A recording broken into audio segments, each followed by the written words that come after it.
Live from New York, this is the Harvey Hour. My name's Nathan Harvey. Happy Wednesday. It's crazy how we're doing a Wednesday show, but we will be off Friday. I'm going away for a little weekend vacation. I am joined alongside my dad, Stephen Harvey, for today's episode of the Harvey Hour. How you doing on Wednesday? It's weird, doing a show on a Wednesday. Well, I'm excited about it. I couldn't make the show on Monday, so here we are. We got some good topics to talk about. Can't wait to get into it. Yeah, we got some big topics. The NBA Finals is over, as I didn't predict, but I kind of expected on Monday's show when I talked about the potential that the Nuggets could be closing it out on Monday, and that's what they did, and that will be our first topic of today's show, so let's jump right into it. So the Nuggets won their first NBA title as a franchise in about almost 50 years, I believe. I think it's 47 years that they've been around. This is their first NBA title, and it came at the hands of Nikola Jokic, breaking some records, which we'll talk about a little bit later in the show, but also a great performance in Game 4 from Aaron Gordon and Bruce Brown. Nikola Jokic, I believe, had 28 in this game. Just a truly dominating performance from the Denver Nuggets, and this is the second consecutive time the Heat have lost the NBA Finals in 5. Remember back in the bubble, the Lakers beat them in 5. So I just want you to know, I want to ask you, what was your reaction to the Denver Nuggets capturing their first NBA title? I wasn't that surprised. I mean, I thought they were going to win it. I thought it might go to 6 games. But the way Jokic is played and Murray as well, and the rest of the team, role players contributing enough, right? I thought I wasn't surprised they won it in 5. Well, I'll say this, because I think it's very...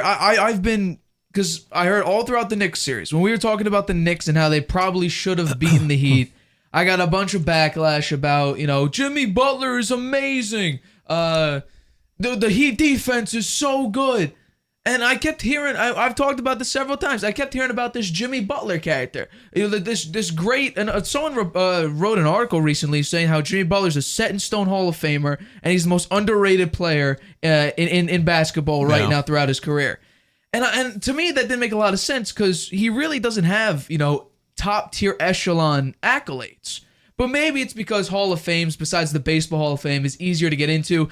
NFL Hall of Fame is a little bit harder. Basketball, you see a lot of players that you're like, did he really deserve the Hall of Fame? I think Pau Gasol, you could argue he maybe didn't deserve to be in the Hall of Fame, but he was a huge contributor in Kobe's post-Shaq NBA Finals. But I will say this about Jimmy Butler. I brought this up on Monday's show, and I think it's interesting, and I wanted to show you in particular the severe decline of Jimmy Butler throughout each of these series. So let's get into the first one. So we know they beat the Bucks in 5. Jimmy Butler had a phenomenal 56-point performance, and they followed up with a 45-point performance. In that series, he averaged 37.6 points, 6 rebounds, 4.8 assists on nearly 60% shooting from the field. That is where the Jimmy Butler, mantra, playoff Jimmy, that's where it really peaked, right? And we thought it would continue throughout the playoffs, but that just wasn't the case. In the next series against the Knicks, however, it was a pretty steep decline, at least in shooting percentage and in points per game. 24 points a game instead of 37. 7 rebounds, which is up. 6 assists, which is up, but his field goal percentage goes from 59.7 all the way to 43.2. Okay, what about the Celtics series, right? They were up 3-0 and they dominated in Game 7. Jimmy Butler had to have been a huge factor in that series, right? Well, once again, we see about the same. Once again, the shooting percentage declines once again. 24.7, which is slightly higher, 7.6 rebounds, which is up from 7.2. 6.1 assists, basically the same as in the Knicks series, and 42% from the floor. And then we come to the finals, where you need to play your best basketball because you are one of the only 2 best teams in the NBA remaining. You got there for a reason. The Heat put in a lot of effort. They tried way more than other teams. That's what Julius Randle said in the Knicks series. So Jimmy Butler had to perform, right? This was his shining moment. He fell off a cliff. 21 points a game, 4.6 rebounds, 6.4 assists, 41% from the floor. Jimmy Butler declined rapidly. And honestly, we could argue it wasn't Jimmy Butler who won the Celtics series. Caleb Martin was the one keeping the leads, keeping the Heat leads and extending them. Gabe Vincent won them a game in Game 3. So there was honestly a lot of games where Jimmy Butler, he in one of the Knicks games, I think it was game 5 or maybe it was game 1, I forget which one. He had like a 19-point near triple-double. He went like 19-7-7. It didn't matter because they still lost. Jimmy Butler's impact was not shown in really any of these series. And we could go about how, role players didn't step up here and there. But honestly, I'm not surprised about this at all. The Heat became what the Heat were in the regular season. A poor three-point shooting team, the lowest scoring team in the NBA. They were ranked 30th in the NBA in scoring. And we see it here. The Heat, in this entire series, did not score triple digits. The Nuggets kept them under 100 points in every single one of the game and kept them to 88 points. This is a 2010 final stat line. The Nuggets. Where did the Nuggets rank defensive-wise during the year? I'll look it up. Pretty really high, I think. Absolutely. Yeah. So they were a very good defensive team. So it was tougher for the Heat. They were ranked in defensive rating. They were actually middle of the pack in defensive rating, 15th. Yeah. But they allowed the 8 fewest points per game. So they have a good defensive team.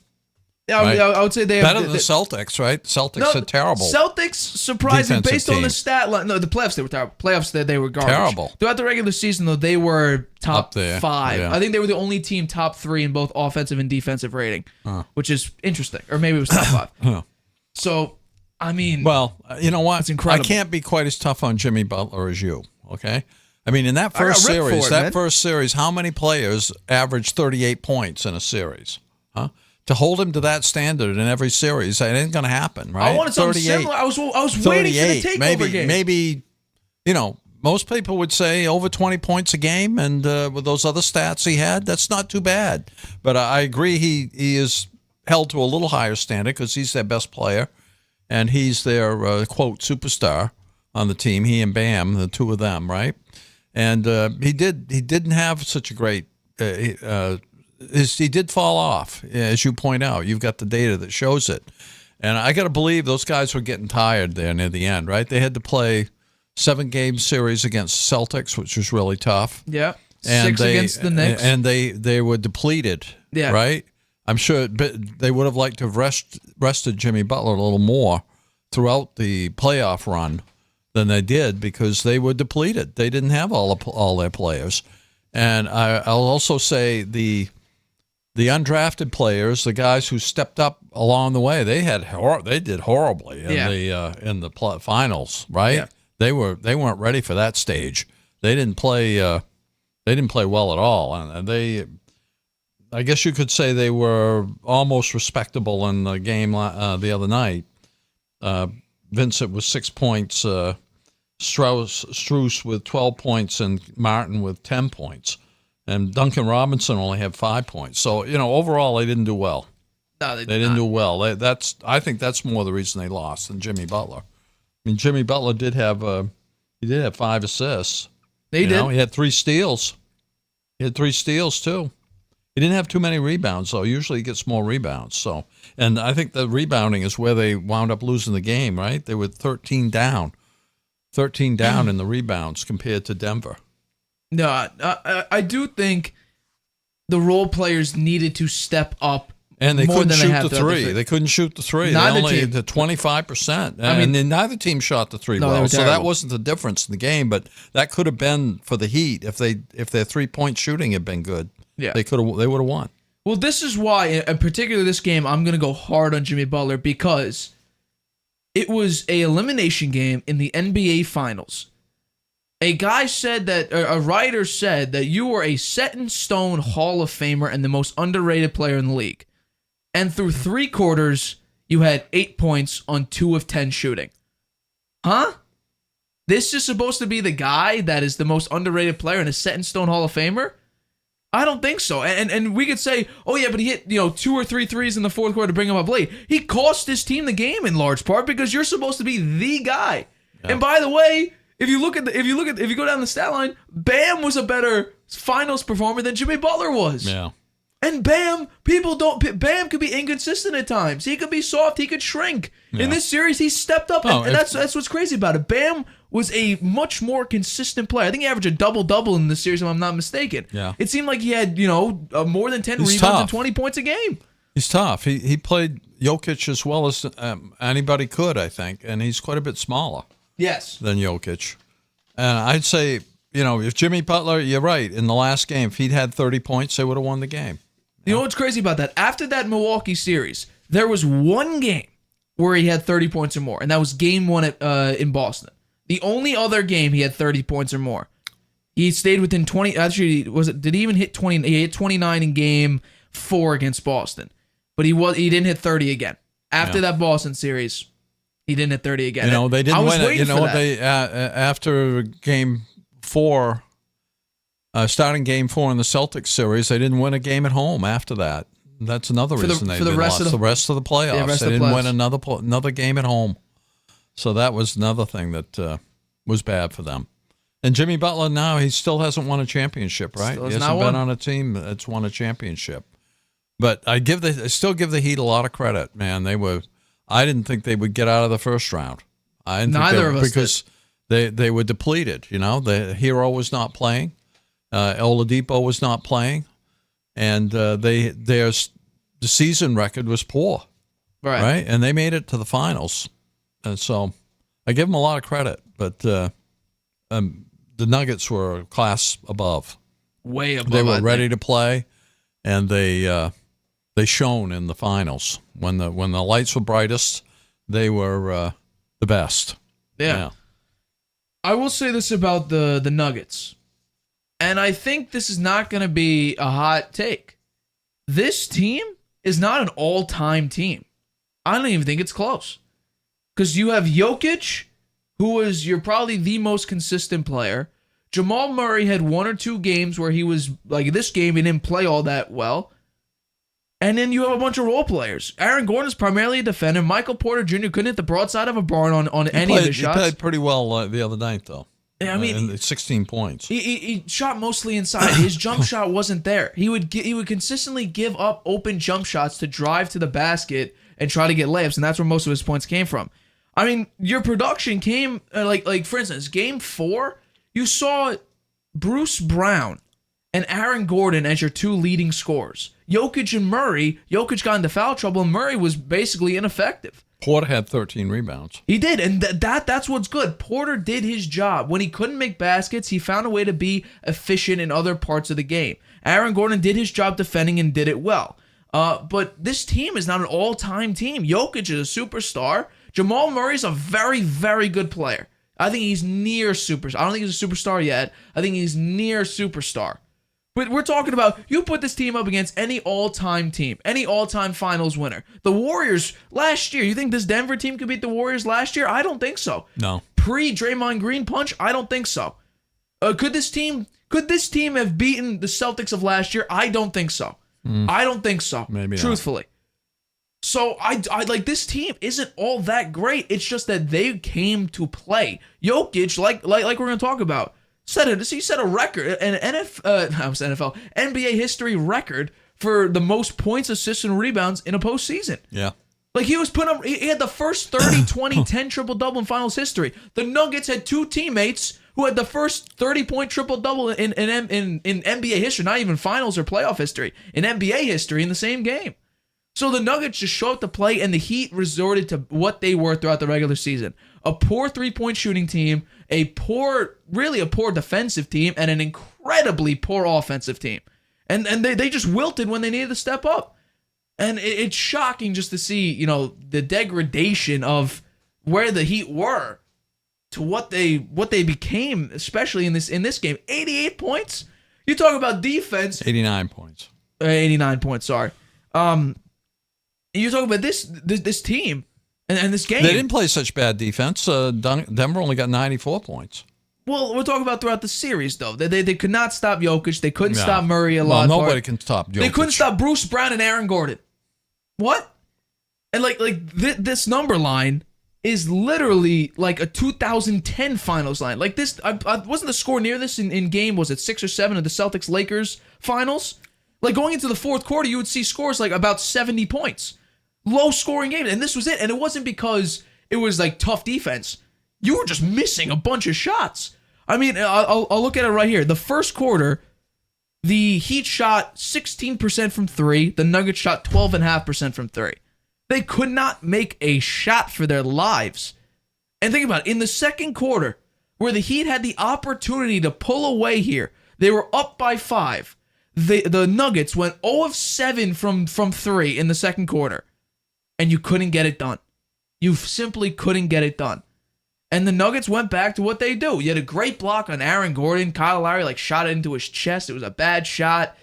I mean, I don't know. This Heat team, I don't know if this Heat team can come back and win this. They need some changes. Dame Lillard might be coming over there next season. We'll wait and see to see that. But I'll commend them for getting there. I will commend them because they tried their hardest. They out-tried and outperformed the Knicks, the Bucks, the Celtics, and that's why they deserve to be here. But going up against a very well-coached team and a team that really has not a lot of weaknesses, if any, especially your top guy has one weakness, and it isn't even that bad of a weakness, it's nearly impossible to beat a team like that. And the Heat just couldn't get it done. I think the Heat have a great coach. I think Spoelstra is a very good coach. And I think that you look at his career as a head coach, he's done very well. Because he had LeBron on his team there once. He had Chris Bosh and Dwayne Wade, right? So those three together, they won 2 championships then. He hasn't won one since, but he hasn't had those kind of pieces, and he's had them competitive almost every season. They made it to the conference finals a number of times, right? So I made it to the finals twice without LeBron. Without LeBron, in the bubble in this year. Yeah. So I think that if they could go out and add one more piece, if Lillard is interested in coming there, and they could land him and keep the team basically that they have, I think they'd be right back there. I really do. I think they would. Isn't Bam a free agent? I would need to look at it. I think he is. I'm not too sure. They'd have to hang on to him. So, I mean, I'll look. 2026 is a free agent, unrestricted. He signed an extension recently. Oh, okay. So their team is pretty much set. They're going to be together for a while longer. If they could add one more piece, and I bet you Pat Riley will find a way to get that done. He's pretty good at that. Yeah, I don't think starting either Gabe Vincent or Max Strus in your starting lineup is the best. That's way. what I'm saying. Add one more piece, and then one of those guys will come off the bench. Yeah, no, I agree. But Gabe Vincent could be the Marcus Smart. I thought he was really stepping up there during the Celtics series. He was a Celtic and Nick killer. But yeah, right. But in the finals, he fell apart in the finals. He didn't have a good run at all. Yeah, no, it was pretty bad. But I mean, next season, 0-4 if he didn't hit a 3-pointer. Yeah, no, it was only pretty bad. 3 of 13. What I'll say is I don't know if this Heat team will go back. Because think about last year, they were the number 1 3-point shooting team, or I think they were top 5, and they were the number 1 seed, and then they dropped all the way to the 8th seed now, and they were the 27th best 3-point shooting team, and they really had nobody that's different. Now they did with an Oladipo injury, but he was primarily coming off the bench. Hero was a pretty significant loss, and he was actually expected to play in this game. Didn't get a single minute. I don't understand that. But, it is what it is. I don't know if the C team will get back. Maybe it was so close all the way. They didn't feel like they would bring him in when he hadn't had any reps, hadn't played at all. Right. Yeah.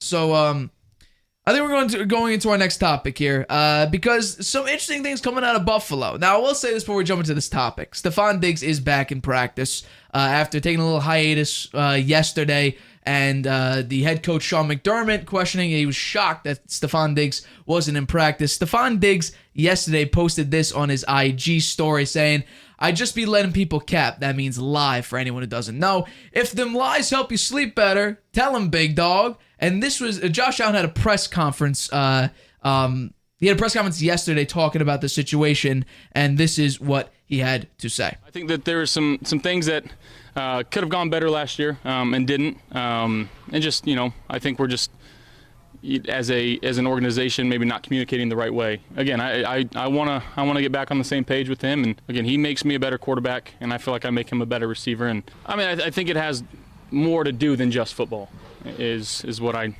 am basically saying. I think there's the football piece, one, and then stuff that happens due to football, and I'll just kind of keep it at that. So, Stephon Diggs. Remember last time we saw Stephon Diggs? Yeah, he was yelling at. He was yelling at Josh Allen yeah. in a horrible playoff loss where they looked depleted against the Bengals. So I want to know, do you think the Buffalo Bills and Bills Nation should be worried about a potential rift between Stephon Diggs and it looks like the entire organization? Yeah, I think they should be. I mean, if this thing is still festering after all that time, after the loss and the playoff game, I think it is a problem. And it sounds like Josh Allen is doing all he can to try to get on Stephon Diggs' good side. And I bet you there's still a rift between the two of them, which is mostly on Diggs, right? And it doesn't sound like it's on Allen. It's on Diggs. He's the one that's still upset. Right. And Allen is trying to cover for him when it wasn't, for some reason, wasn't in the practice yesterday. And I don't know. Sounds like they still got to mend some fences there. And Allen is trying to cover for him. That's how I take it. I will say this, though. I never understood, like, him barking at Josh Allen on the sidelines in that Bengals loss. It didn't really make a lot of sense because it's not a money thing. He signed a massive deal. He's making like what, $96 million. It's like 24 million. Yeah, it's like $24 million a year. $100 million. Yeah. I mean, could it be that they can't beat the Chiefs ever? Could it be that? Could he be mad that they don't win? Is he mad at the quarterback situation? I'm sure he's upset they didn't win. I think they were thinking along the way, most of the season, they were going to be a Super Bowl team. Could it? I thought about this very briefly, but I'm not sure. When DeAndre Hopkins got released, there were rumors that the Chiefs and the Bills were the frontrunners for it.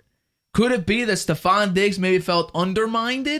That the Bills were going to look for a new wide receiver one to maybe put ahead of Stephon Diggs? I don't think so. Competition I think at the wide receiver one? Something left over from last year. And it's still festering with Diggs. And Josh Allen is doing all he can to try to put it behind them and for them to get back to being buddy-buddy. Well, that's how I see it. It is good that Stephon Diggs was back in practice. That at least shows that whatever it is, they're either working on it or it's already been resolved. Yeah. But I will say this. Josh Allen said that he makes Stephon Diggs a better receiver and Stephon Diggs makes him a better quarterback. And that, in large part, is very true. And it's the same sort of progression we see now with Jalen Hurts when he got a true wide receiver one. So I want to bring up these numbers real quick. This is Josh Allen before Stephon Diggs. Pretty bad numbers. 184 yards a game, 56% completion percentage, a touchdown interception in his, 2 years before Stephon Diggs of 30 and 21. That's not good. A passer rating of 78. That's bad. And he almost had a losing record. He went 15 and 12. Now with Stephon Diggs, we see who's arguably a top 3 to top 5 quarterback in the league. 270 yards a game, 65% completion percentage, 108 to 39 touchdowns to interceptions, a 98 passer rating, and a QB record of 37 and 12. We see an entirely different quarterback with a true wide receiver one, and that's the same progression we saw with Jalen Hurts. I brought that up before the season. When he got A.J. Brown, we saw a huge uptick with Jalen Hurts and his production and his performance. We saw the same thing with Josh Allen. And now we could say Stephon Diggs, he exploded with Josh Allen, and I think that's true, but it wasn't like some sort of bum on the Vikings. No, he was about a 700 to 900 yard receiver with Kirk Cousins. I think he was with even Case Keenum, if I'm not mistaken, in that the Minnesota Miracle, whatever they called it. He caught the pass. He caught the pass. So Stephon Diggs was a pretty good wide receiver. It's just when you have a guy who's more talented than a Case Keenum or a Kirk Cousins, now you see what kind of production you're getting with the guy who arguably has the best arm in the league, at least arm strength-wise. But this is also another thing. I would be frustrated too if my quarterback, I saw him last year play pretty well in the playoff game. It was he didn't do that great in the playoffs. They had that choke against Kansas City, which I don't think they've recovered from, truthfully. You had Gabe Davis, who had 4 touchdowns, 13 seconds. He drives all the way down, kicks a field goal, sends it to overtime, and then you lose. That is a morale killer. No, that was the coaching. That was coaching. I agree. It was the coaching. They blew it there. Yeah, big time. But I will say this. It's very difficult when your quarterback leads the league in red zone interceptions. So with 20 yards, within 20-yard line, you have the most interceptions in the red zone. And the regression is shown without Brian Daboll. Your game is not as refined. It could be Stefan. It could have been frustrated because he caught like 4 catches on 10 targets in that playoff game for like 35 yards. Could it be that? Maybe. But truthfully, I would be a little bit worried because my guy is not happy here. And with the way a lot of sports is now, it's very player driven. I think the NFL has a little bit more of a grasp with coaches and the team being more important as of right now than the players. Like the NBA is very player driven. I think the NFL has a lot of player influence, but it's not technically player driven. Stefon Diggs contractually cannot get traded because it would kill the Bills this year. Next year it's a little bit better, but it's not terrible. We'll have to see for the season. Josh Allen did say there's no game next week, so you don't worry about it too much. That's the positive about it. But the fact that Stefon Diggs is still upset and he missed a day of mandatory minicamp, I think that may be telling for what's to come if there's a potential rift. Because we don't know what Josh Allen will look like now with another year without Brian Daboll. He regressed slightly. Will that regression continue? I'm not sure. But Stefon Diggs upset, your wide receiver 1? Gabe Davis wasn't a great wide receiver 2 last year. Very inconsistent. I'd be a little bit worried if I was a part of the Bills. No, I said it worries me as well. Big if time. I were a Bills fan, yeah. All right, I think we're going to take a break. So coming up, after Nikola Jokic's record-setting postseason run, is he now the best player in the NBA? Also, Daniel Jones doesn't feel he has anything to prove after signing his big contract. And finally, we wrap up the show with the Pelicans could be ready to move off of Zion Williamson. We break it all down right after this. You have a lot to say. Maybe you've thought, I should start a podcast. Meet Anchor, the easiest way to make a podcast ever. It's a powerful mobile app and web tool that lets you record a podcast anywhere and distribute it everywhere. It's great whether you're a seasoned pro or just starting out. And it's 100% free. You can record your show straight into Anchor on your phone, iPad, or the web, using any mic you want. Record alone or with friends or co-hosts anywhere in the world. You can add background music and transitions, and your listeners can send you voice messages that you can incorporate right into your next episode. If you want to produce your show using another app, you can upload your own audio directly from web or mobile, and still take advantage of Anchor's totally free podcast hosting. Once your podcast is ready to publish, Anchor can automatically distribute it to every major podcast platform. That includes Apple Podcasts, Google Podcasts, and Spotify, so your listeners can hear your show wherever they want. And on the web, you can see detailed analytics about how people are listening. Plus, you'll get a great-looking profile page where anyone can listen to your podcast or subscribe to it. And if you want to ask your audience to support your work, Anchor makes it easy to collect monthly payments from the people who love your podcast and want to see it grow. You really don't need a recording studio, expensive equipment, or a bunch of technical knowledge to deal with a podcast feed. Just get started and join the diverse community of podcasters already on Anchor. We can't wait to hear your podcast. Introducing video podcasts on Spotify. Transform your storytelling into a show everyone can watch Or listen to. Easily upload your video through Anchor, Spotify's free podcast creation tool. So whether you're showing off a new recipe, Interviewing an exclusive guest, or uncovering the next mystery, you can now reach a whole new audience with Spotify. podcasting just became more than audio. Create with Anchor, watch on Spotify.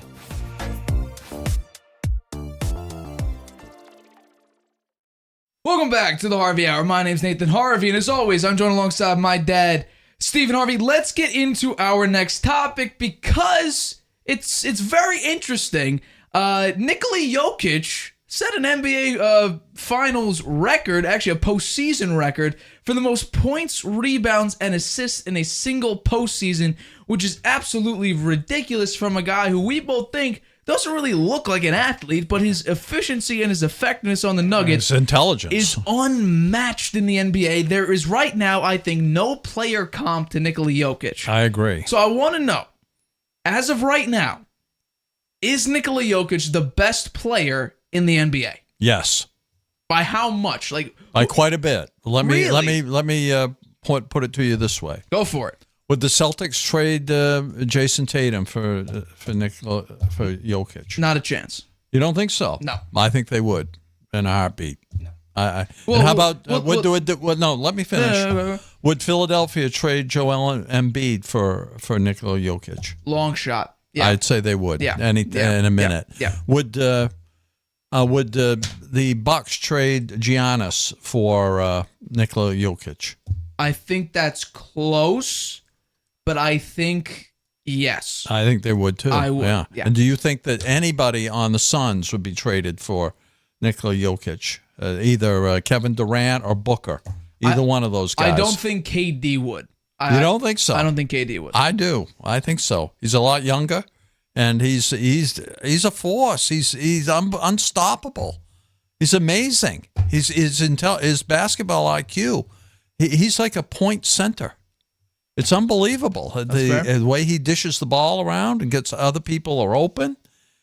He's a master. I really think that. I was very impressed watching him play, and the team around him is not that great, right? We talked about that just a few minutes ago, right? Yeah. So I do think he's the best player, and I think he's separated himself from the rest of the pack by quite a bit in this final series. And I think any team would trade their best player for him.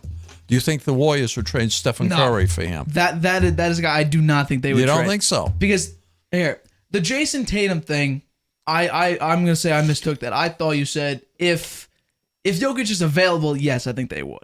But I'm talking about like a trade straight up. No, I don't think so. I don't think the Celtics would be like, hey, would you take? I think the Nuggets would just hang up the phone if the Celtics like, yo, no, Jason I'm Tatum? just saying if he was, I'm just saying would the Celtics trade Jason Tatum if Jokic was available?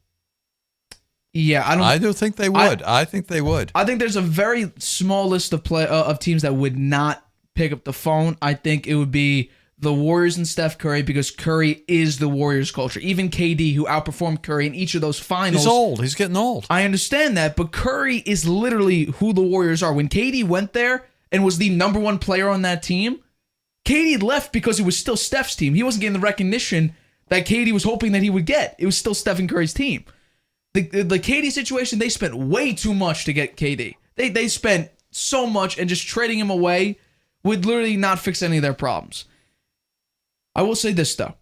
The Giannis thing is probably the closest because people say even though Embiid won the MVP this year and Jokic won the two prior. I think Jokic got gypped, actually. He should have won the MVP. You could argue that's true, and I think right now we saw that is true, that he was the best player in the NBA.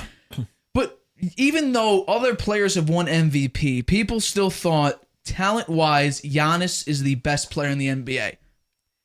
But honestly, Nikola Jokic for 3 straight years is arguably the best player in the NBA. And I think this year, inarguable, he was the best player. Because what Nikola Jokic is doing throughout his career, especially recently, there is no player comp in the NBA right now that has the skill set to match, to beat, or is even relatively near Nikola Jokic's. The other players in the NBA are jealous of him. And and this is the reason why I say it.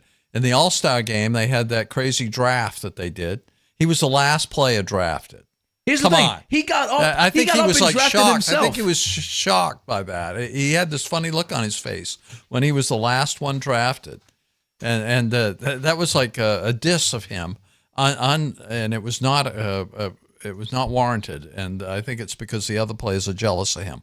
Well, you remember he got up and drafted himself. He walked over onto LeBron's side. LeBron just laughed it off and said, yeah, I'll pick Nikola Jokic, the Joker. But it was the last pick. He was the last pick. He just got up. He didn't even wait for his name to be called. He just got up and walked over to LeBron's side. That's where he was going to have to go because he's the only player left. It was bad. But think about it. Nikola Jokic this season, compare him to Giannis, right? Giannis, people say, is the best player in the NBA. Giannis has he used to be able to shoot pretty good jump shots. He can't do that anymore. He is a horrible free throw shooter, maybe a little bit of an understatement. He has Shaq level free throw shooting. It is terrible. We saw him miss 12, 13 free throws in game 5. It was horrible. It was absolutely abysmal to watch that. He's had a free throw issue for a number of years now. He had a lot of games where he would get free throw, the penalty on the free throw line for taking too long, a violation. He would take the full 10, 12 seconds or however long it is for a free throw, and he would end up missing it anyway.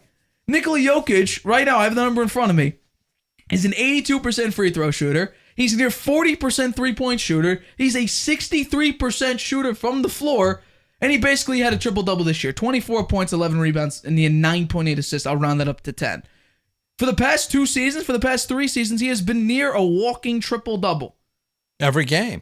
Basically every game. And there was a streak the Nuggets had where they won 25 consecutive games when Jokic scores a triple-double. Yeah. I think that ended up being like 28 and 4 or something like that. So some and absurd number. he's such a smart player, too. Yeah. He's so smart. And his shot, again, we say he doesn't look like much of an athlete or much of a basketball player, but his shot goes in, man. He is... He has a Dirk-style shot where he goes all the way to the back of his head and just flicks it, and it's some rainbow shot right through.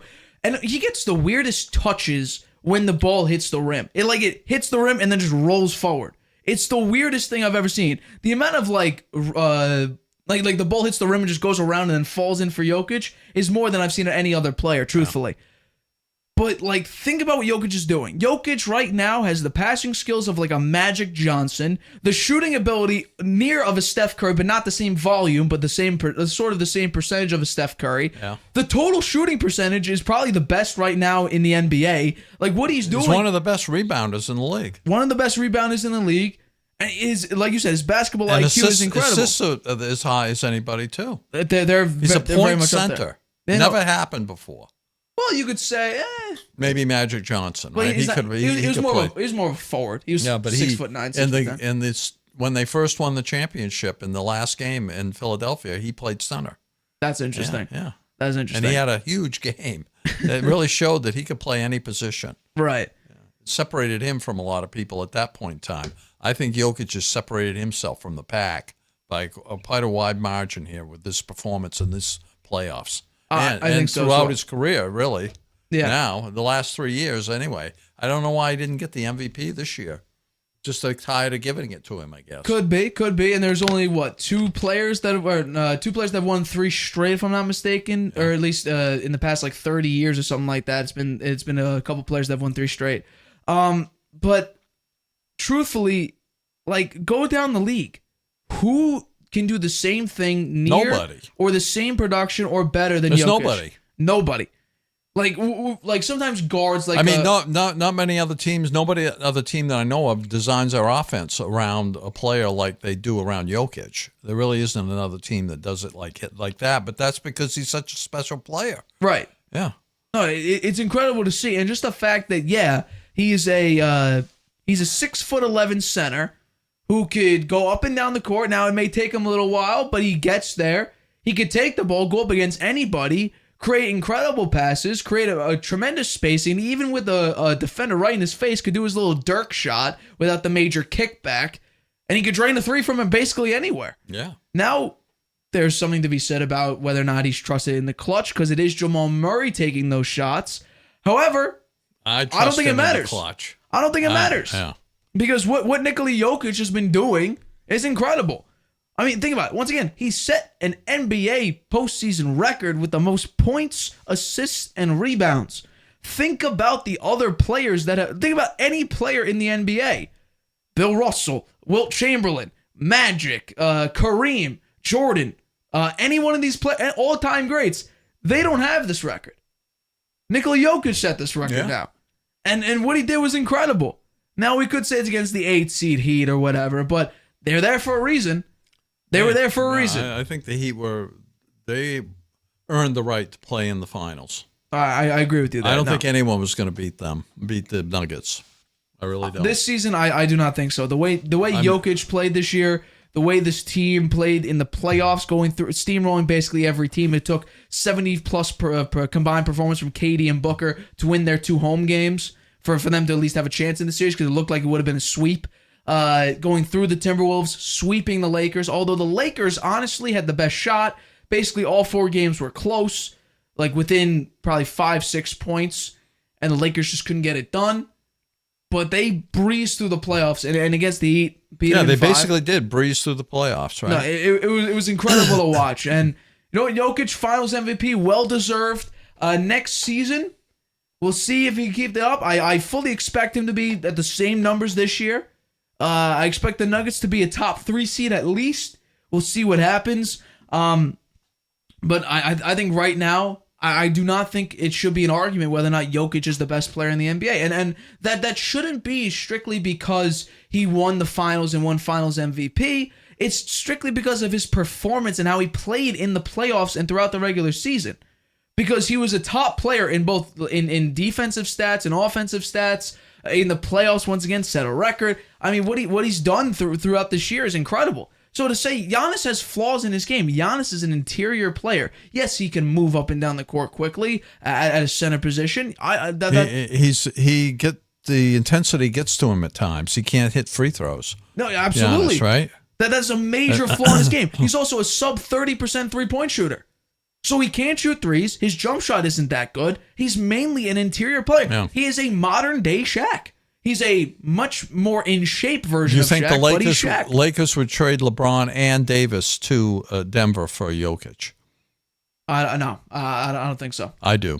I don't think they would. LeBron they would trade both those guys. Yeah. LeBron himself would garner a first-round pick and a couple players. Anthony Davis would probably get a first-round pick and more players. I don't think they'd be able to get it done. I really don't. I think it would happen. I'm not sure. I'm not sure about that. But I think it should not be an argument. Jokic is clearly the best player in the NBA right now and should be, without discussion, heading into next year.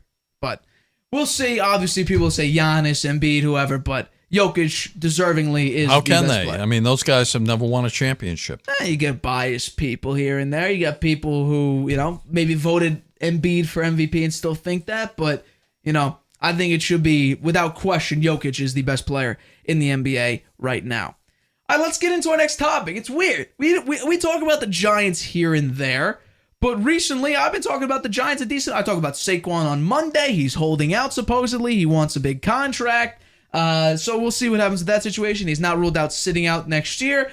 But Daniel Jones had an interesting comment in his little press conference at the end of minicamp, and this is what he had to say. I never really felt like I needed to show other people or whoever it is. I feel like that, doing it because I want to do it, because I enjoy doing it, and I'm trying to be as good as I can be. So, that doesn't change regardless of what the contract situation is or whatever it may be. But I think we have a lot of guys with that kind of mindset who want to come in and work hard.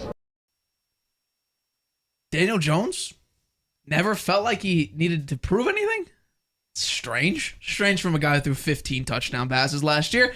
But I want to ask you, do you expect Daniel Jones this season to be better or worse or maybe even the same as last year? That's a tough question. I think that he'll be the same or maybe a little better. Ooh.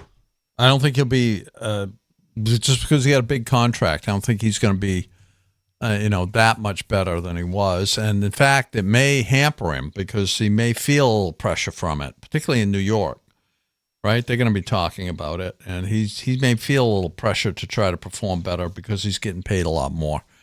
And that could hurt him, actually. Could hurt him. But he does have Daboll as his head coach, and Daboll is great with quarterbacks. And I think that will be a plus for him.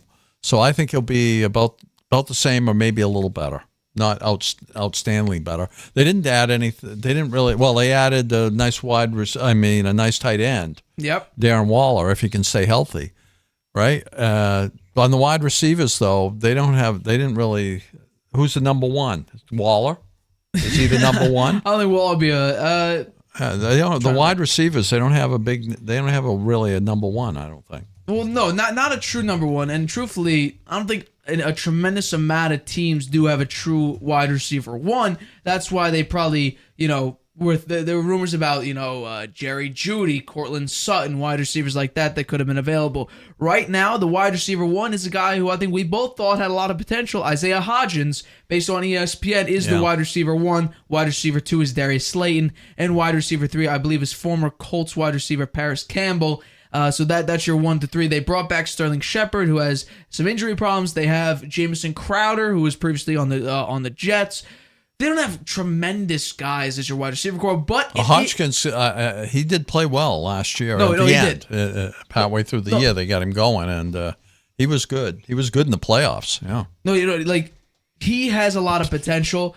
And I think you could say that right now the Giants have more talent than they did last year. You bring in Darren Waller. The question is, can he stay healthy? That's the big thing. Darren Waller, when he was healthy, was about a top 3, top 5 tight end a couple years ago. You have a good left tackle. Andrew Thomas is a pretty good left tackle, and you have a very, very promising center who you drafted this year, John Michael Schmitz, who is arguably the best center in this draft, you could say. So the Giants have some talent. Evan Neal needs to improve this year. He was your big first-round pick a couple years ago. He's supposed to be great. Your defense is still really good. You got Thibodeau, you got Leonard Williams, Dexter Lawrence, Azeez Ojulari's good. Adoree Jackson needs to improve. Xavier McKinney, he's a great safety for you. Deontay Banks, you drafted him, should be good. You have a lot of talent. I think overall, do you think overall that team is stronger? Barkley is still a holdout, right? Barkley right now is trying to figure out his contract situation. He's doing it more so for the betterment of running backs as a whole, not strictly for his case. He wants the running back market to be lifted a little bit because they're about the $11 to $10 million range. He wants that to rise. He wants CMC type numbers, $16 million a year with his injury history, and I don't think he can get it done, but I think he actually has a little bit of a leverage because this offense revolved heavily around the running game. They were number 4 in the league in rushing, 20. Do I have the number here? They are 20, I believe 24th or 26th in rushing or in passing. They were 26th in passing. For Daniel Jones in particular, he's making $40 million a year with, I believe, 80-something million fully guaranteed. For a guy that threw 15 touchdown passes and had 22 touchdowns total, including rushing. I think combined with rushing yards, because a lot of people like to combine the two, even though primarily passing is a quarterback stat. When it comes down to it, you gotta be able to throw the ball accurately. In total yards, he had 3,900 yards. It's not bad. That's not bad at all. However, if you're making $40 million a year, I gotta see more than 15 touchdown passes. I have to. You can't dink and dunk your way. You may make it back to the playoffs because the NFC is very, very weak. Yeah. But you're not going to go in a deep playoff run with Daniel Jones dinking and dunking to Isaiah Hodgins or Paris Campbell. For him to be really good again, I think that the running game's going to have to be really good like it was last year, right? I agree. Because that sets up the pass. If the running game is really good and you got to worry about it, the play action works really well. Yeah. And that helped them a lot last year. So Barkley may be feeling a little bit not appreciated, a lack of appreciation. Could be. That they gave $40 million to Daniel Jones, and now they just tried to franchise tag him, So, I don't know. It's important for them to get that deal done. It is. They really have to have him. Now, we go back onto it. What do you think would have been smarter? Franchise tag Daniel Jones, sign Saquon? Or do you think it was a right move to franchise tag Saquon and sign Daniel Jones to a big deal? First of all, big deal. $40 million for a guy who 50, that still blows my mind. I looked it up. On several websites that deal with this contract, Over the Cap and Spot Rack, his average annual salary was $32 million a year. You gave him $8 million more, and he asked for $45 million a year or more. Thank God the Giants brought it down a little bit to $40 million, but you're still overpaying for a quarterback that's, let's be real. In his career, because a lot of people, my friends, for some reason, don't understand top 10 lists. They think it's top 10 for a career. It's top 10 for a season. I hate to break it to you. But since they do top 10 for a career, he's not an above-average quarterback. He's a below-average quarterback. Yeah, well, they didn't have a lot of choice, I think. What were they going to do? Derek Carr, Jimmy G. They weren't going to go. Carson I mean, Wentz. given he had a season that was pretty good, you got to say. No, when you good. put the running together with the passing, he scored quite a few touchdowns running it. Yes. Right. So he had 15 passing touchdowns. How many running touchdowns? 7. So 15 and 7. Right. 22. That's 22. That's not too bad. Right. And the number of interceptions, he didn't throw many interceptions. Right. He had 5. 5. He had 11 total so turnovers. He with, made a 6 huge fumbles. step forward from what he was. Yes. Right? And maybe they think he can make another big step forward this year with a team that's probably a little bit better overall as long as they get Barkley back. And so we'll see. The Giants were stuck because Brian Daboll was there a year too late. They had to make a decision on Daniel Jones whether to sign him to a long-term deal or figure out you could franchise tag him or see if you could find another quarterback. What we saw from Daniel Jones was very promising. If we saw that last year or the year before with a good head coach who could refine a quarterback like Brian Daboll can, I guarantee you they would have signed him way before this year. Because guess what? Daniel Jones, let's be honest, he was promising. Wasn't all that great if we're talking about the top tier types of quarterbacks that go on these deep playoff runs and win their team's games. Because I think, honestly, Saquon gave you like 5-6 wins this season. When he rushed for 80 or more yards, you guys were 5-2. That's more than double your win total last year. You went 9-7-1. So Saquon Barkley was a very, very large impact player for your team. And now you have a potential of losing him. I don't think Matt Breida is going to give you the same amount of production as Saquon Barkley. They're going to get a deal done with him. The question is, but what's the number, though? Because he wants Christian McCaffrey numbers at $16 million a year.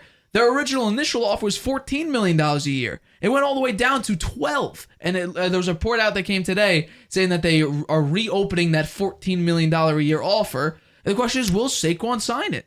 15. I said 15. I said 14 to 15. Yeah, they're going to split the difference with him. He wants 16.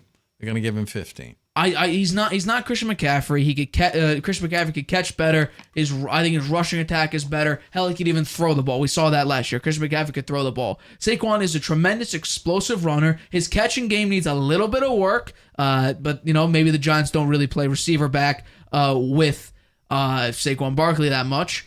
But CMC could do every aspect of running back you need him to do. He could do it. Saquon isn't there. Could he be? Potentially. But he's not Christian McCaffrey. I would say 14-15 is a perfect number for Saquon, who, if you take everything into account, I know Josh Jacobs had better numbers. I think Saquon was truly the better running back, at least in the situation that he was in. A bad offensive line, overall just a bad offense, coming back from an injury. I think Saquon truly was probably the best running back in the NFL last year. He won the Titans game. We said this from week one. When the Giants were down and then they came back against the Titans, I said on the show, Brian Daboll, Coach of the Year. What he did against the Titans is Coach of the Year. And guess what? He turned out to be Coach of the Year. And Saquon was a large factor in that. They more rushing yards than passing yards. They were undefeated. When the Giants had more rushing than passing, they were undefeated. They were 5-0. Oh, sorry. 5-0. Like, what? It's tough to have more rushing yards than passing yards. That doesn't happen. Well, when you have a guy very that often. dink and dunks, it's kind of easy because you're going 5 yards, 3 yards, 6 yards. Yeah. Saquon was a majority of your burst offense. He would get all your explosive plays. Well, I agree with you, Nate. I think that they've got to find a way to get him back because they have to have a running game that's in the top 5 for Daniel Jones to be even better than he was last year, I think. Right. I think to sort of prove yourself, because I think Daniel Jones does need to prove himself because he was considered a bust and the Giants were 1 foot out the door they would have been 2 feet out the door if Daniel Jones continued his track record of being pretty bad. Yeah, well, we'll see. I think that probably the worry that maybe he was a one-hit wonder. Yeah. And that he's going to regress. Well, and that's why Brian Daboll came a year late, because you now need to see whether or not he's worth that $40 million a year. Right. In order to show promise that maybe he's worth this money, I need to see high 20s to low to mid 30s in touchdowns. I don't care if you throw, I think maximum 10 interceptions, because you went 15-5. You can go 30-10. I think that's the same ratio, 3-1. So I think that would be phenomenal for Daniel Jones. He'll be that's where you make your money.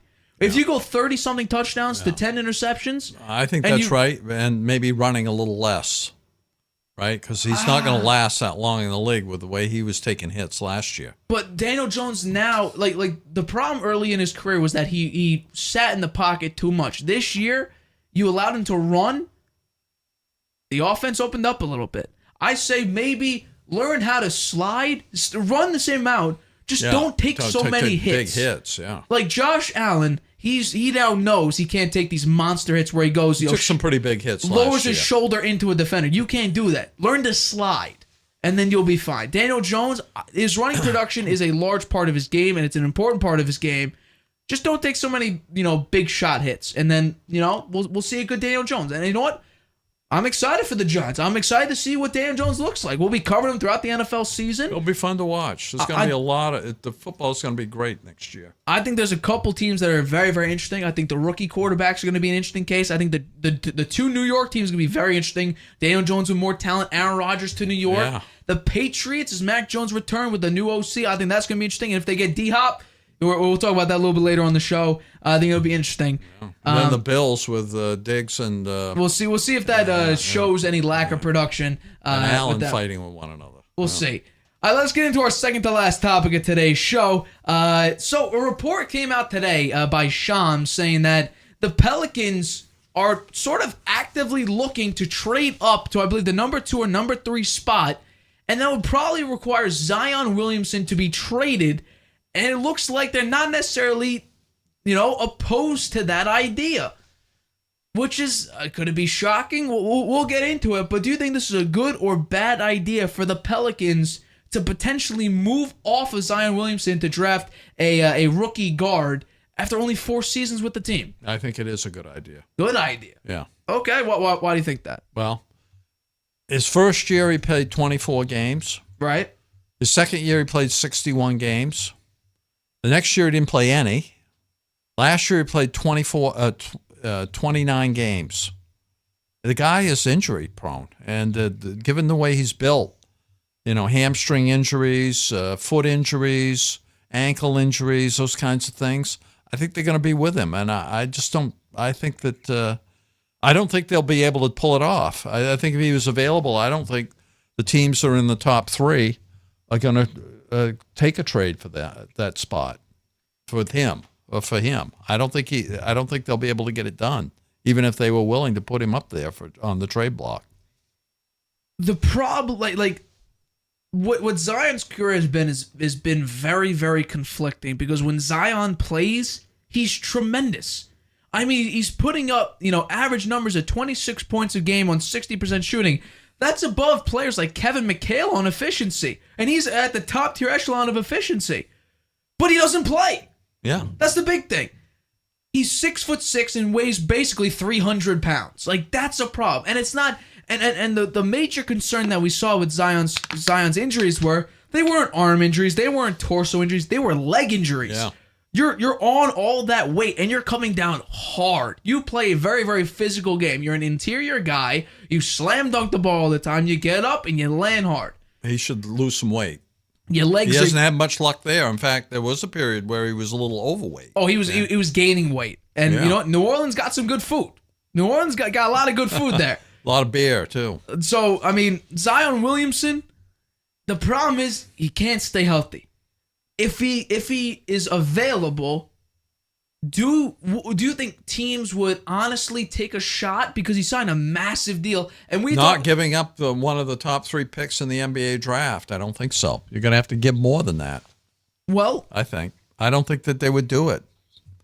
I think that you can't get that trade done. You don't think Charlotte would? No, I don't think Charlotte would do it. Even though Michael Jordan is selling the franchise away, you don't think that they would do it? No. San Antonio ain't giving up the number 1 pick. No. They're going to get Victor Wembanyama, who's arguably the best prospect since LeBron James or better. That's what people say. He's like a 7-foot guy who can make threes. He can do basically everything. Isn't that guy quite skinny, though? And I was going to say, he's not. I don't know if he's durable enough. That would be my concern about him. I'll be very that. That's the thing. I'll be very curious to see what Chet Holmgren, who got picked very high last year in the draft, who got a Linz-Frank fracture, who was out this entire year. To me, my eye test, I could be completely wrong, and I'll accept that. I'll have to see what he looks like. Chet Holmgren, to me, looks like a glorified Kristaps Porzingis. That's what he does. The game is very similar. Now, Victor Wembanyama, we'll see how he does in the NBA. Could it translate from Euro ball to what it is now? Maybe. We'll see. It'll be interesting to watch, because he's like the number 1 prospect in decades. But Charlotte or Portland are 2 very interesting teams. Charlotte, they need a lot of help. A lot of help. And then Portland, they haven't had a good team in ages. Yeah. No, and Michael Jordan is he kind of failed as an executive in the NBA, I think. A tremendous player, top 3, top 2, top 1, you could argue at any position. You might put Kareem up there in your top 3. Severe lack at observing talent. He cannot draft nobody. I guess LaMelo Ball is his best shot, but his observation of who's good for a basketball team is terrible. It's the exact opposite of what Jordan was as a player to an executive. Yeah. It's terrible. So Absolutely like Phil abysmal. Jackson. No, Phil Jackson. Not quite as bad. He screwed the Knicks over. Phil Jackson screwed the Knicks over as the executive there. Portland's interesting though. They've been looking for a forward for years.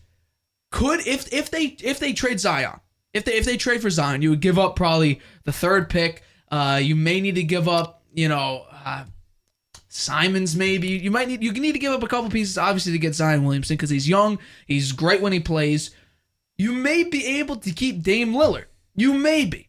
And if Dame Lillard's thinking about going out, leaving the team for Miami or whatever, could bring Zion in, keep him there. Yeah, the problem with that is that this guy they want, Scoot Henderson, probably be gone by the third pick. He's one of the first. He's probably the second pick. You need to get that Charlotte pick. And could it be that Michael Jordan would just say, screw it, we'll give you X, Y, and Z just to get a pick, and then he'll be like, bye? Or could it be he sells the team quick, but I don't know, he won't sell the team before the draft. But Michael Jordan may be looking at this potential opportunity to, maybe bring him in and hope that the Hornets could, revive themselves from the dead. But Zion Williamson, the big thing about Zion is he doesn't play. Yeah, he's a tremendous talent when he does play, but you see him for 5 minutes of an NBA season and then he's gone again. Could he be healthy? We don't know because we haven't seen it. The problem is, once again, it's his legs. He has so much weight on him. His legs are getting away. Charles Barkley, he from personal experience has commented on Zion's situation extensively.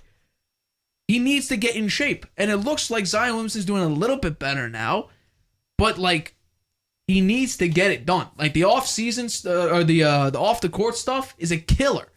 And I wouldn't have. We talked about this a while ago when there was a discussion whether or not Zion, the Pelicans should offer Zion his max rookie extension. I wouldn't have because he doesn't play for you. Yeah, I know. He gets the contract, plays 29 games, and he's gone. I think they should tell him, look, you got to drop some weight. And if he really wants to be in there and competing and potentially be one of the best players in the NBA, you ought to give that a try because he's not on the court, and that ain't going to get it done for you or any other team. Another problem is the Pelicans would be losing size, which in today's NBA, you need guys you need big guys who could play basically all facets of the game. And Zion has, he's big, but he's not that tall. He's 6'6", but he's like size. You need someone to body him up. Like Zion against Jokic, that'd be interesting to see. Now Jokic has about 5 inches on him. Yeah, he just shoot over him. He could, but Zion is very, very physical. That would be an interesting matchup, to say the least. I think Jokic would get the better of him just because he could do pump fakes and he can get around. Jokic makes some of the craziest layups I've seen. But, I think the Pelicans should seriously consider moving off Zion because you're paying him all this money for what? He doesn't play as for I you. say, I think it'll be hard for them to do because the other teams will look at him and say, why would we want a guy that is not going to be on the court? He's hurt all the time. Nah, that is a very fair point. All right, let's get into our last topic here. So I talked about this on Monday. There's a report out. DeAndre Hopkins has begun his visit with the New England Patriots as of today. He's meeting with the Patriots today and tomorrow. And this is coming after he met with the Titans on Sunday and finished up their meeting on Monday. So right now, the only two public teams that DeAndre Hopkins has said he's meeting with are the Tennessee Titans and the New England Patriots. So I want to know, who do you think is the better fit, the Titans or the Patriots? And based on what your answer is, do you think I think your answer would probably be the Patriots. Do you think the Patriots will be able to sign him by Thursday? I think the Patriots are a better fit, and I think he'll view them as a better fit because I think the quarterback situation for him is better with the Patriots than it will be with the Titans, right? The Titans are going to have either Tannehill or the rookie, right? And I think the rookie is going to take him a few years to really get it going. DeAndre Hopkins is no youngster, right? He's 32 years old, right? So I think that Hopkins would view the Patriots as the better fit. And also, he knows what he's getting in an offensive coordinator, right? Because he played for Bill O'Brien. Right. And I don't know how those guys, are they good with one another? I think that's something that's really important here, and I'm not so sure. Do you know what the status is there? How's that look? So there's a report out by Diana Rossini from ESPN, who's a tremendous reporter. She's the one that talked about Rodgers' $50 million a year contract way last year. Rodgers said that was false, and lo and behold, he got $50 million a year. She's done tremendous reporting work. So she reported out today that DeAndre Hopkins is expected to visit with the Patriots later today and tomorrow morning. For those who have raised some concerns about Pat's offensive coordinator Bill O'Brien and DeAndre Hopkins, who in Houston, they were at each other's throats, and Bill O'Brien said, "Screw you, we'll trade you for Duke Johnson." That was one of the greatest steals of all time. The two have no animosity at all. No animosity now? They're getting along well. It seems like everything's okay now. Yeah. Time heals all wounds, apparently. And also, what's interesting is that Ian Rappaport on the Rich Eisen show said it's very possible that DeAndre Hopkins signs a contract with the Patriots on Thursday. It also makes sense that, the meeting did go well with the Titans, but he did not get a contract or an offer from the Titans because in order for DeAndre Hopkins to sign right there on the spot, according to this, the offer would need to be around $20 million a year for the Titans right then and there to sign DeAndre Hopkins. And obviously that wouldn't have been probably smart because he is 31 years old. He just turned 31 about a week ago. There's been rumors that he doesn't have the same explosiveness or lateral quickness as he once did. But we'll have to see. He's had some injury issues too. He took PEDs, got suspended 6 games the prior year, and I think sat out the last 2 games of the prior season as well. But I will say this. I said on Monday, DeAndre Hopkins, way back when we talked about it, had about three criteria for the next team he wants to play for. And the Patriots, you could very much argue, check all of these boxes. A QB that loves the game and brings everyone on board with him. Mac Jones, he's literally a player's guy. Now you hear guys after OTAs and minicamp saying Mac's a leader, Mac's vocal, Mac's my guy, all this. Great defense. Bill Belichick is the best defensive head coach in NFL history, hands down. Stable management. They've had the same management for like 25 years.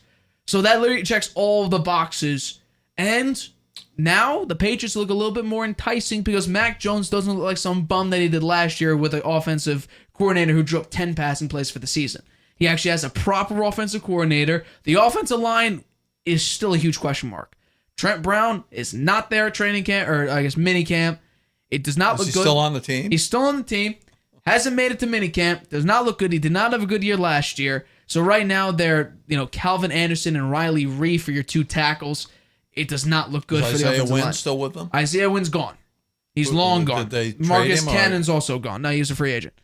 So, I think honestly, if we're talking about right now, it's between the Titans and the Patriots. The Patriots, I think, are well above the Titans because I think the Patriots are going to try hard to sign him. They should, because in their division there are a lot of superstars, and they don't really have many. Right? They don't have. Do they have a superstar? Would you say the Patriots have anybody that you consider a superstar? I don't. Superstar, no. So they need to add one marquee type player, I think, and Hopkins would be a decent choice. He's played with Bill O'Brien. Bill O'Brien knows him. Probably really knows well how to use him, and I think that good chance he'll sign a contract to play with him. I think it comes down to money. Obviously, Belichick is generally pretty stingy. But maybe he'll open his wallet for DeAndre Hopkins here to make a splash before the preseason starts. Well, Ian Rappaport, it's funny that Ian Rappaport said yesterday earlier today actually, I believe it might have been today or yesterday, how he said that it was today that the Patriots could sign him on Thursday, yet came out later today, or I guess earlier today, and said that DeAndre Hopkins is probably going to take his time figuring out what team he wants to go to. So Ian Rappaport himself had conflicting statements. But I do think the amount you need to pay D-Hop is similar, if not exactly, like OBJ. In my opinion, you can make the money work. I haven't done the logistics of the... $18 million. I'm not doing $18 million. I'll do 2 years, $30 million. 2 years, $30 million, because guess what? He's a true wide receiver 1. And by the way, I said this on Monday. He answers 2 problems, 2 question marks on your team. The first thing is you haven't been able to draft a wide receiver since Edelman back in 2009. Malcolm Mitchell was the only one that showed potential, retired after the first year. Braxton Berrios won an All-Pro with the Jets as a return guy, not as a wide receiver. Tyquan Thornton, he's supposedly trending up in training camp, in minicamp and OTAs. Last year. But he got overplayed and did not look good. Maybe that's on Matt Patricia. I think the offense could be a big exclamation point on Matt Patricia, a big asterisk. I think Mac Jones, like we did this with Trevor Lawrence. His first year with Urban Meyer was a complete disaster. We throw it out, say this was Trevor Lawrence's first true year. Mac Jones, this will probably be his true second year. I think that's fair to say. So he had some stability. He had stability in year 1, a complete mess in year 2. I think there's more stability now in year 3, so this will be his year 2. But it gives you a true wide receiver one that you haven't really had in years. I think they should try hard to get him. The other thing it answers is... I don't think they'll get him for $15 million a year, though. I think they're going to have to go a little richer than that. Well... I would agree with you, but the huge thing that isn't even about DeAndre Hopkins himself. It's about the future of the Patriots. Is if you sign DeAndre Hopkins and he shows a glimpse of what he used to be, or gives you good production, it'll answer the question: is Mac Jones your franchise quarterback? Because if Mac Jones puts up another dud that he did last year, Mac Jones ain't the guy. But if Mac Jones resorts to his rookie year and improves on his rookie year, you say, okay, there's potentially still a young quarterback. We could build off of this. He's our guy for the next 10, 12, 13 years. Yeah. And the other thing, if you bring Hopkins in, then Mac Jones has no excuses. That's what I'm saying. Like no excuses. Well, we put the offensive here, we got line. you a great OC. We've gotten you a great receiver, and you have a decent receiver core along with that. You got a decent running back with Ramondre Stevenson. Right, I agree with you. It's the offensive line. Is there anything they can do more there? They got a new offensive line coach that may help. Right, we'll see. We will see, but it's concerning when you're mixing and matching your offensive tackles who you just picked up. Did they draft anybody on the offensive line? I don't think so. I don't know the Patriots draft picks off the top of my head. Most of them were defensive players. Well, that's Belichick's normal draft, is to draft defensive guys. Like to me, that didn't surprise me in the least. In 2023, the Patriots drafted 3 offensive linemen. Okay. One of which is the backup. Is one of the backups.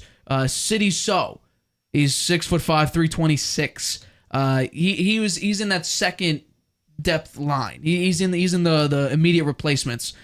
Jake Andrews, who I believe is a center, if I'm not mistaken, is the actual position here. I do not think so. But yeah, 3 offensive linemen last year, but mainly defensive backs. They did draft 2 wide receivers, Kayshon Boutte, who dropped all the way down to the 6th round after being a first-round prospect. We'll see how he does. Rumors were he may not even make the roster. We'll see what happens there. They also got Demario Douglas, who we don't know what he'll do, and they drafted a quarterback. Was it a Malik Cunningham, if I'm not mistaken? That's his name. He may well become a Julian Edelman type player, go from quarterback in college to wide receiver. He's making that transition now. Supposedly, we'll see what happens with that situation. So there we go.